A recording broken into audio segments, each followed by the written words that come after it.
what are we going to do? What are we going to talk about? Man, lots to talk about. There's a lot of turn on the news. Turn on the news. It should be NC-17. Like you can't it's not like the graphics are what's like, the alarming point that needs to be censored. It's just the complete repetitive negative information on the world, man. If you legitimately, my kids have watched the news with me and then been scared. Right. At the end of the 10 or 15 minutes. Right. And so it's like, damn. But then you walk outside, it's a freaking nice day out. Right. Right? Birds chirping. Right. There's kids down at the park. I got some jokes. There we go. Well, what's funny is we had a priest, and I think I've told both you guys a story that when I was in high school, a priest told a story about something he saw that was the result of people playing with the Ouija board, and what he saw defied the laws of gravity. It defied any explanation that anyone would just immediately believe. I mean, he said the Ouija board was floating in the middle of the room, and he described some other details, and there wasn't a single person in that classroom that was like amazed by that story. They just took it and kind of went, okay, whatever, and then they just moved on. I went up to him after. I was like, did that really happen? And he's like, yeah. And then our professor in college that. And if you don't have a gun, man, you better be very good at something else that helps the sustainability of whatever's going on. And anything like that, which unfortunately is just simply not the case today. That's right. This is what I try to impress upon people, as I believe we're far more susceptible to a major catastrophe than we realize. Like we're I forget what word I'm trying to find here, but if something catastrophic were to happen today, like let's say a couple years ago when the whole electric grid of Texas basically shut down for a week or two, whenever that was, right? That was a wake-up call, because that was Texas froze over, which relatively speaking, they don't have any, they're not concerned with cold weather, right? That was a wake-up call here. It's like, if that happens and there's no food at Hy-Vee, you can't go down to the grocery store and grab anything. Those shelves are empty.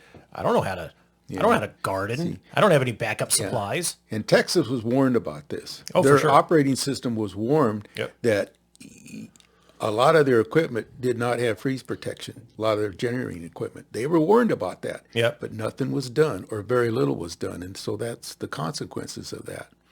It seems like... I don't think they've changed much either. No, it seems like before we act, something major has to happen. Just to get things going again. Yeah, there has to be a dramatic, eye-opening moment where you can't argue the truth any longer, right? I'm like, damn, if everybody else has guns, I need to go get some guns too. Like I have a shotgun. That's all I got. I don't even have any shotgun shells. So like I'm ill prepared. We probably shouldn't talk about this because we don't mean any disrespect to anybody, but just question. Hey, it's just two ignorant dudes trying to figure it out. It out. Both of our viewers are going to be very upset a lot of the content here. But I was, as you guys were talking, if you're a Christian, a Bible person, do aliens really surprise you? You got angels and spirits that were discussed 10,000 years ago. Well, that's the thing. You ask three different people what it means to be Christian, you get three different answers. Okay. Right.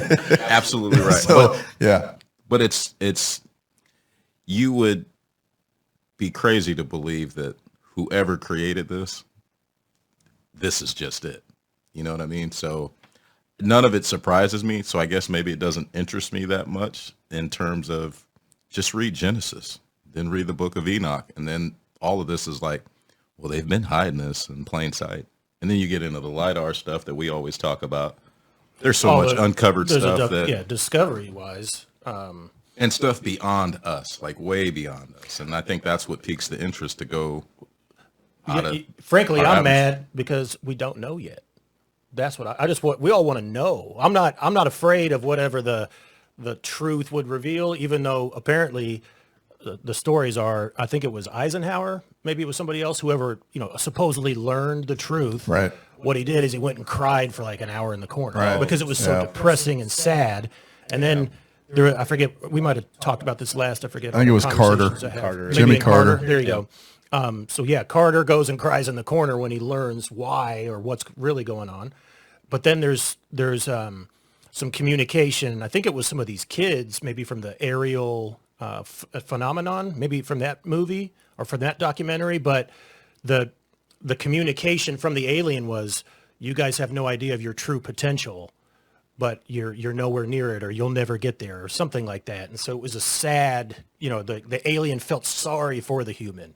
And so it kind of ties into like, I don't know if it's the Book of Enoch or what, but the Billy Carson does kind of say we're a population that was created to help, I don't know, whatever the other aliens that needed their gold mined to save their planet, which is, dude, how do you even go there? You know what I mean? Like, how do you actually think along those lines? Well, then you get into Hollywood, and I mean, all you're doing is describing the movie Transformers I just watched. Yeah. I mean, you got these puppeteers that are in charge of all these major corporations, and, they hide information within these Hollywood movies that are truth, and they Hollywoodize them, and then it distorts the truth. And it's like, well, was it like Independence Day? It's just, it throws everybody off course. Point for anybody that needs something to just start down the path, watch the aerial phenomenon documentary. If you guys, have you seen it, Rich? If you haven't seen it, it's about 90 minutes. It's worth a watch. Check it out. We talked about it last time, but in short, a grade school, I think 1994, in the country of Zimbabwe, right? Yeah. So the city itself, I forget the city, but the city itself had all kinds of UFO sightings. And then there's a grade school out at recess where the UFO lands, and like 50 grade school kids, 9, 10, 11, 12 years old, see it, right? And they see a couple of beings get out. And this is, tens and tens of people that have eyewitnessed this. So then a couple days later, investigative journalists show up with cameras and are interviewing the kids. The kids are talking about it. They're drawing what they see. All kinds of interesting accounts that are similar, but it does not in any way seem rehearsed or coerced. It all seems very genuine because these are grade school kids, and you see the genuine belief that they've seen something, right? And it's not like planned by any means, or at least, dude, that's a heck of a job pulling that off if they did. So then the documentary itself, though, is 30 years later, where these kids are now adults, reviewing the footage of that event, and the investigative journalists and the stories have maintained, and they're talking about their life experience since then. It's worth the watch. Check it out. That's a great entry point to being like, oh wow, that is hard to do. Now there's a bunch of fake stuff out there, but to get kids all along the line be as serious as they are, and then 30 years later as adults to still come back and be like, yeah, that man, I've been dealing with this my whole life. Here's how it positively and negatively impacted me, right? Dude, it's powerful. Check it out. And that sounds like the scene in Black Panther at the end where he just parked it and said, this is where we're going to be. But yeah. Patterns, man. So they take the truth and then they distort it. I'm telling you, it's like you said, it's a lot of it's hidden. Trying to gauge your kind of mental state a little bit. Well, to your credit, you're open-minded. You're going to listen. You're going to consider someone else's viewpoints. And if it challenges where you're at, but it still kind of makes enough sense, you're going to potentially investigate it a little bit further to challenge your beliefs, right? That's the whole thing of listening. Nobody listens much these days. Yeah. They all got, whether they're siloed into their social media platform that's just reinforcing their views, but nobody's out there exploring, alternate opinions and listening to challenging information that is going to, potentially change their viewpoint. So some people have more of a, some people are more right brain, some are more left. So need a little bit more of that tangible evidence and kind of, having that background and even as I go back to a plane ride I was on as a kid, I just remember there was a guy I was sitting next to, and I feel like I might have been on the plane ride by myself. I don't know where I was going, but I was next to an adult guy that started talking to me, and somehow we started getting into astral projection and kind of MK Ultra type stuff on an airline flight. Just a flight. He was just, next to random, Lazar. Just a He's next to random Bob guy. Lazar on this flight. He didn't realize it years later. And so I just on his way to Los Alamos. Man, there's some crazy people. Dude, my pet peeve on a flight is the two people behind me talking that just met, and I have to listen to the whole damn conversation. However, that would have been a cool I one wish if I had was his just within name earshot. now. Like I'd love to reach out to him and be like, I'd love to hear more. What like, were tell you me, talking about? Right? Yeah. What are your qualifications? Yeah. Like, where'd you go to school? But David Fravor. So my first where I can say 100% like I am in. I 100% believe there's something going on that goes against the narrative or public perception or whatever.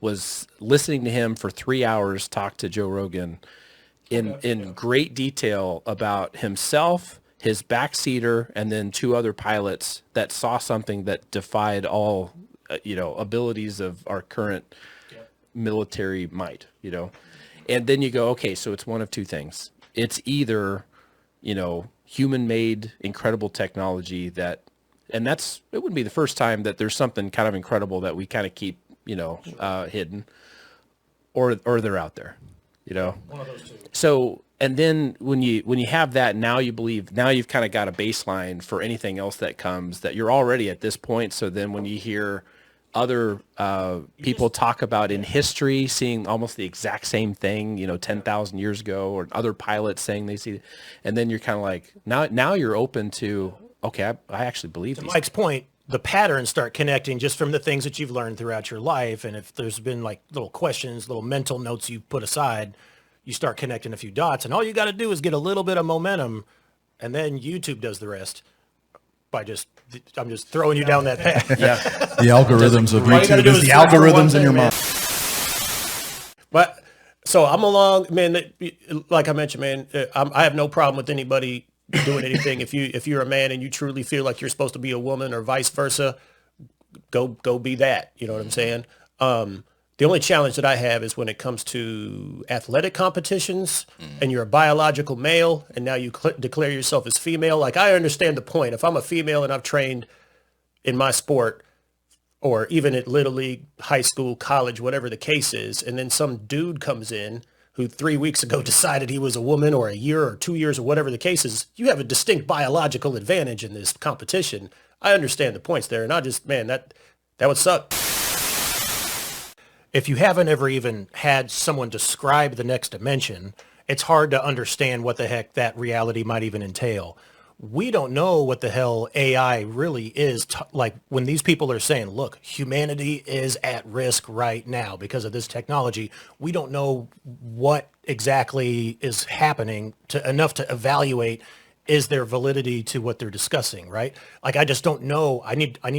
They're not sharing details as to how it would impact humanity, right? So was it the head of Google? There's been a couple of them that are right in it that have said that our AI was capable of doing tasks that we didn't train it for, and that the system shouldn't allow it to do, and we don't know how that happened. Right. I think it was Google. It was able to go out on its own and figure it out itself. And when I heard that, I was like, maybe we should take. Well, you got the computer. The guy. Well, he's not a guy anymore. Sirius XFM Sirius. Sirius XFM. Well, he's now a woman. He wasn't. They gave him the credit of being the most businesswoman, even though he's a man, a few years back. But that family, he built like a robot of his wife, and they believe in a religion called Terraism. And it's, But what they believe, you might want to get a different name for your religion, just considering the similarity, but Well, really what their premise is that we make God through artificial intelligence. We're the ones that create God, otherwise the other way around. So it's really freaky. It's scary. Well, that relates to It's pulling up. It's wanting to correct me to terrorism. Rogan had a guy on where they were describing the natural evolution and how what we describe as aliens with bigger heads, bigger eyes, smaller mouths, and we're kind of, if you just look at slowly how we're headed down that path, because that might be future humans, and then he describes how maybe what our natural evolution or process, why we're here, is we like to create things, we like to build, and we're just, even if it's not a good idea, we just do it. We do it anyway. Yeah. So we're creating this AI, and that's the future, and basically that's our purpose. And at some point, our purpose ends. Interesting and There we scary. go. I think I found it. Probably very near future. Imagine it. Like we simply don't heed the warnings of modern day science fiction in any way. We don't say, dude, I've just seen a movie on how this completely destroys the planet. Cool. The system's broken, top to bottom. In my opinion, corporatocracy seems to be a much more relevant term than democracy. And I'm no expert, so I'm sure someone here who knew what they were talking about could sit down and rattle all kinds of cool facts at me and make me seem like I'm an idiot. But, I'm not convinced your vote matters. I still vote just in case it does. You know what I'm saying? But I have one vote. I'm not spending millions of dollars to sway opinions. Right. No one's coming to me for what should our stuff be like? And I'm not interested in politics either. Right. Like I've just very detailed in her knowledge from her viewpoint, and started just asking her a couple questions here and there, and she blew my mind. So I was like, Mary, what if people come to you and they present to you the main elements of the Jesus story, right? Born of a virgin mother, was there to save the land, son of God, blah, blah, blah, was killed and then resurrected, all these pieces that tie into other saviors throughout history. And she's like, oh yeah, there's been numerous messiahs throughout time. And I'm like, I didn't know this. What are you talking about, Mary? And so she went into talking about how throughout time there's been multiple messiahs. I'm like, oh, cool. Would have loved for someone to mention that at some point, just to expand your brain. Because give you an example. We'll just talk about me. Okay. Piece of shit me. We'll talk about me. I know growing up, I was a boob man. You know what I mean? I was a boob man. But as I've gotten older, it's that rump roast that catches my eye. Is that right? Okay. You know what I'm saying? And so, are you guys lying to us? Have you lied to us our whole lives? But what they do talk about is Pangea, when it was all together. That was millions of years ago, but who knows? You know what I'm saying? That's a question I have. So it's not necessarily a lie, I don't think, because lie would it would imply disinformation, which is knowingly passing along incorrect information. Right. There's a lot of people out there spreading misinformation, thinking that they're doing the right thing. Like, for example, our textbooks today still have some of the stuff that we already know isn't true any longer. Shout out to Christopher Columbus. Yeah, Columbus. So I just learned the other day, man, these warthog pigs that are like a massive environmental issue across the entire country now. These pigs that started in the southeast and they just continue to multiply, and now they're all as far up as like New Jersey and New York and all the way across the West Coast. They came over with Columbus, and he came with like 6 pigs, and now there's millions across the entire country just destroying farmland, etc. I mean, like you can go take a helicopter tour and just shoot pigs from the air because that's how bad they needed to get rid of them. So I'm not sure if you follow this one guy. Bob Lazar is one of the main names, and he was I'm going to get this wrong, but he was some sort of advanced propulsions expert based in just outside, I guess, in Nevada somewhere, where he was just happened to be working when he was in his 20s. This is several decades ago. Mm-hmm.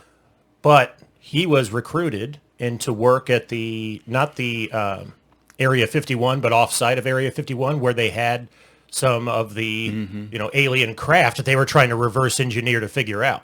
And so he came in, he worked on these craft for a period of, I think, 6 to 8 months, and then afterwards started to tell his story. And this was decades ago where he started to tell it.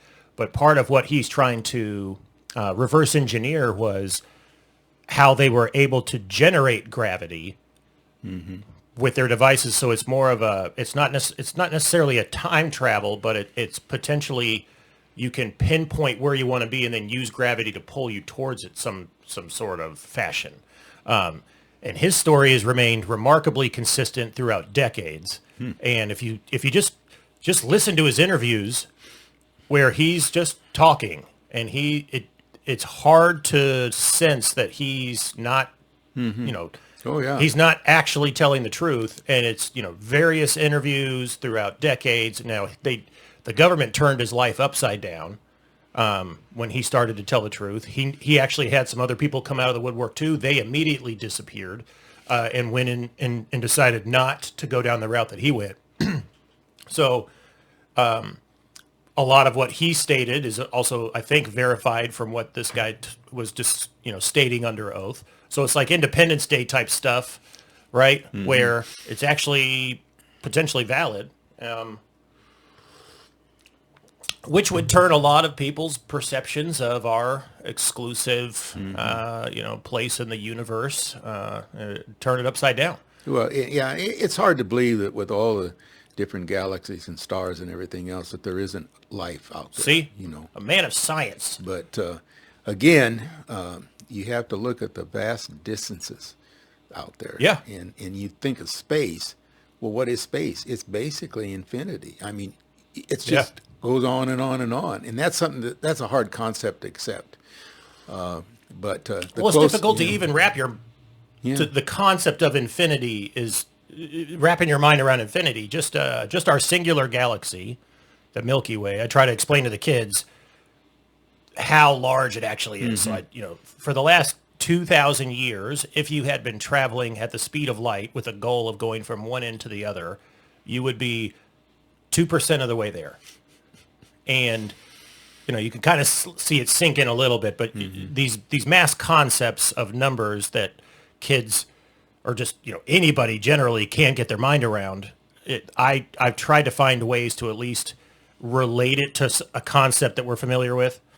One of them is time, right? So the traveling at the speed of light for 2,000 years only gets you 2% of the way across our singular galaxy, which alone has hundreds of billions of stars and hundreds of billions of planets. And our singular galaxy, which is what we see when we look out across the night sky on a clear night without a lot of light pollution, then there's hundreds of billions more of our galaxies. So it's very difficult to get your mind around it. It's like the concept of million and billion and trillion. I think we've talked about this before, but I try to explain to the kids too that the difference between million and billion is vast, right? True. So I think I saw the look on their face when I tried to use the concept of if you were to earn $1 a second, right? If you found a job when you were looking for a job and you were to earn $1 a second all day, every day, and you only had you could only collect on that money either at $1 million or $1 billion. And the catch is you can only collect at the end and you can't earn any other money in any other way throughout the time while you have this job. And, of course, I'm like, which job would you want? Which one do you want? Do you want the $1 million payout or the $1 billion payout? And they say, of course, I want the billion, right? Okay, well, $1 million will pay you out in 13 days. $1 billion will pay you out in, I think it's either 27 or 32 years. Yeah. Right? Yeah. And so they're like, what? And then you think a trillion, then it's, 32,000 years or whatever the case is. But so when in terms of the potential of alien life, what I would be most interested in though, well, I hope that we can confirm this unequivocally soon, because I want to see the reaction of major institutions and how they accept the information. So that's one. 10 years ago, I would read all the stuff, try to be Mr. Cool on what's going on and understanding what's happening. Now, man, I'm going to focus on being a good person, hanging out and doing what I can for my family and my friends and my neighborhood, and having really most of my energy and time directed towards where I can actually make an impact. Right. Because you and I could sit here and have all the problems solved and nothing's going to change. Right. We're not, that's what I really enjoy about political discussions with friends is I usually try to enter the conversation. One, look, dude, I don't give a fuck. Right. One, like I don't care. Right. So, and two, it's broken. So if I can enter in with that as like, hey guys, it's already broken and I don't care, then explain that. How do I make that real? And or maybe it's the Navajo that cursed the land, and then that's what that is. So I try to dig into that and ask why. Love it. Another thing that the human psyche does is when there's a gap of information, it's usually filled in with a negative assumption versus a positive assumption. That's a evolutionary trait we've developed as a survival mechanism. It just doesn't really help us out any longer, which is why I believe, I mean, not to change directions here, but when people talk about being positive, how important that is in your life, man, that's a skill that you can develop because I'm sure we know some negative people. They suck to be around, right? And that's what Billy Carson's talking about, that higher vibration. Get those negative people out of your life because they're impacting your ability to manifest the future that you want because those negative vibes are messing you up, right? Yeah. And if you can't qualify for the top, go home. Like, go home. That's how it should be. But it's like now we don't reward hard work. We don't reward success. Hell, I was having a conversation with somebody the other day about like the pretty woman, the naturally pretty woman. Think how much stock the naturally pretty woman has lost over the last 20 years. You can look like a troll, a gremlin. oh, okay, all right, yeah, you can catfish your way up. Oh my God. And then don't have a couple of racks in the bank. You can go redo your whole thing. And it's like, okay, you still realize though, when you have kids, they're going to come out looking like troglodytes, right? You still get that, right? Artificial intelligence, big in the news lately. Don't know if you followed it. Apparently, it's going to lead to all of the fantastic elements of sci-fi that we've been, accustomed to throughout entertainment the past several decades, but it's also going to be the current, unequivocal demise of our civilization. One aspect that I read about just yesterday is AI can predict your political views based on your looks. So, according to Insider Magazine, researchers in Denmark used deep learning tech, right, facial recognition. They ran about 3,000 images of Danish politicians cropped just to show faces. And then they analyzed those faces through artificial intelligence. And the results predicted were they left wing or right wing. So if you think about, and this is really what the article was about, was the images that are already readily available today on just any basic web search. As an employer, you can Google a candidate that's interviewing, find out what political views they are just by scanning their face and running it through some sort of AI platform, and then make hiring decisions based on that. The thing is, social media already knows your political views or your political leanings based on your likes, your dislikes, what you listen to, and what you watch, right? With like 99% accuracy. So this is just a different way of deciphering what is already behind the scenes and known and has invaded our privacy to a level that most people don't consider. Billy Carson, we reference him a lot. The guy seems like a prophet. Everything he says is so concise and to the lay person can understand his terms. He talks about dimensions in this TikTok video that I was watching. Naturally, it's a video of his own that's just edited down and placed on TikTok, but it talks about the different dimensions. And you're talking about, how the extraterrestrial beings, what they call EBEs, how they're communicating telepathically, and they're just so advanced, and they're like, you guys don't understand, your true nature and the true power that you guys have. And he gets into talking about the different dimensions and what they are.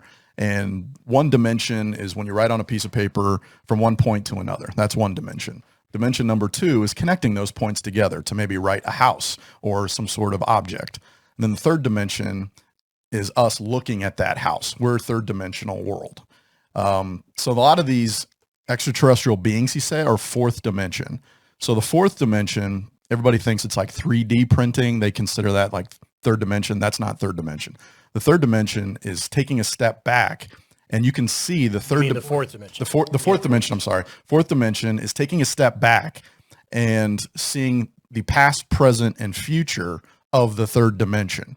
So the third dimension is like a shadow of the fourth dimension. That's how you remove the existence of time, as you can see all of it. Exactly, because that's why time is really a fictitious. In our dimension, it's a linear model. Right. But when you take a step back, it's in the fourth dimension.